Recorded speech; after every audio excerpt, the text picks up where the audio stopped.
Баршаңызға сәлем, менің каналыма қош келдіңіздер. Менің есімім Гүлназ. Бүгін сіздермен өткен сабағымызда уәде еткенде осындай хризантема гүлін тоқып үйренетін боламыз. Бұл гүлді тоқу үшін біздерге жіп, крючок және де қайшы қажет болады. Менде 100% акрил, 100 граммда 300 метр және екінші номерлі крючокпен тоқитын боламын. Видеоны қарамас бұрын достар, менің каналыма тіркеліп, видеоға лайк басып, қоңырашаны басып қойыңыздар. Ең алдымен 45 воздушный петля тоқимыз. Воздушный петляның тоқылуы менің каналымда бар, сілтемесін описание қалдыратын боламын. Осылайша 45 воздушный петля тоқимыз. Неге 45 воздушный петля тоқып алдық, енді үшінші петлядан бастап тоқимыз. 14 столбик без накида тоқимыз.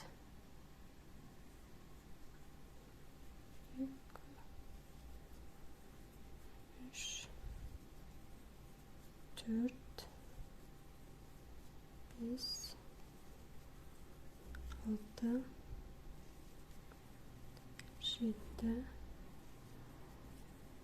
8, 9, 10, 11, 12,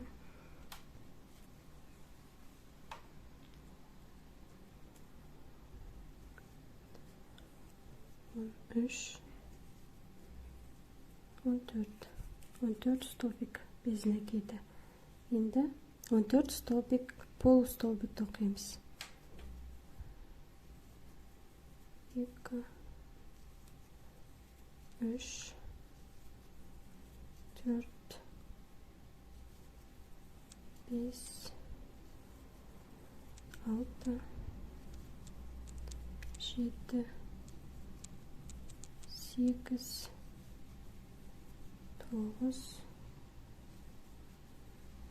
9, 10,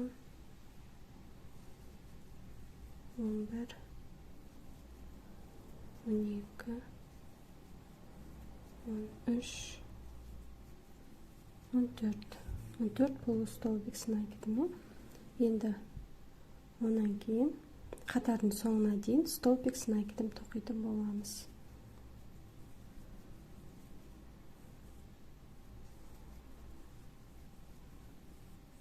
Қатардың соңына дейін столбик накидым тоқимыз.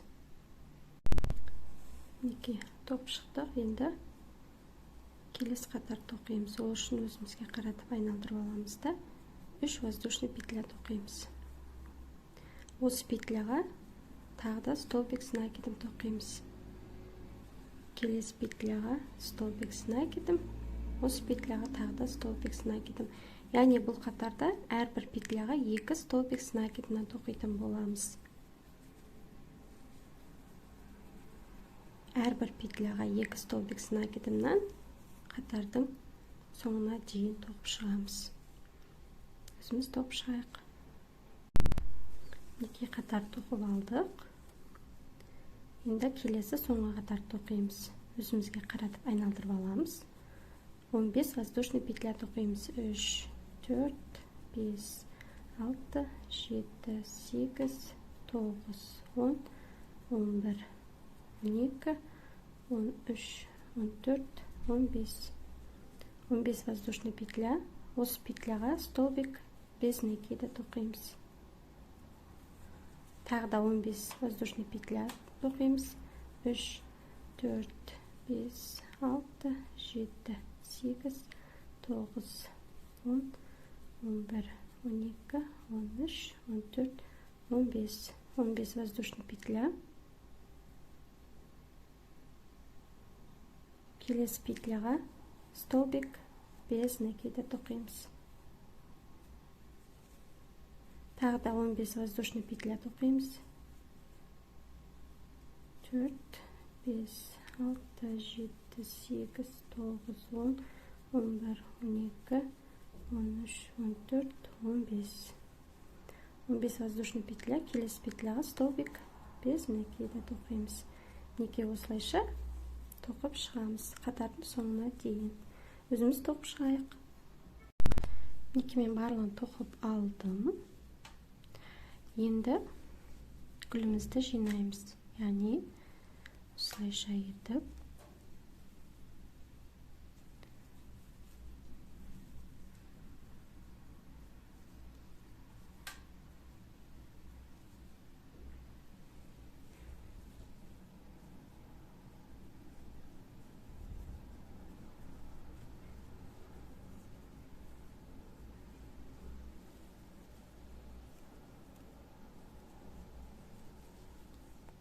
осылайша етіп жинаймыз.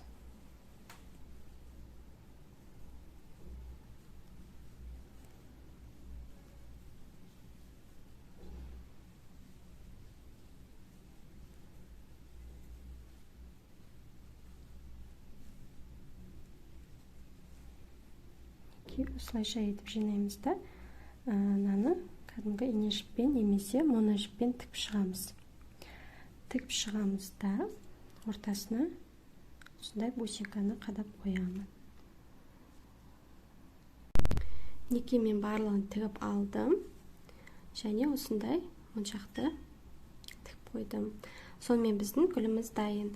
Бұл гүлмен кез келген тоқыма бұйымдарды әсемдеуге болады. Достар, сіздерге видео сабақ ұнады деген ойдамын. Егер қандай да бір сұрақтарыңыз болса, комментария қалдырыңыздар. Егер видео сабақ ұнатса, видеоға лайк басып, достарыңызбен бөлісіңіздер. Ең бастысы менің каналыма тіркелуді ұмытпаңыздар. Алдағы шығатын видео сабақтарды жіберіп алмас үшін қоңыраушаны басып қойыңыздар. Келесі сабағымызда кездескенше сау болыңыздар.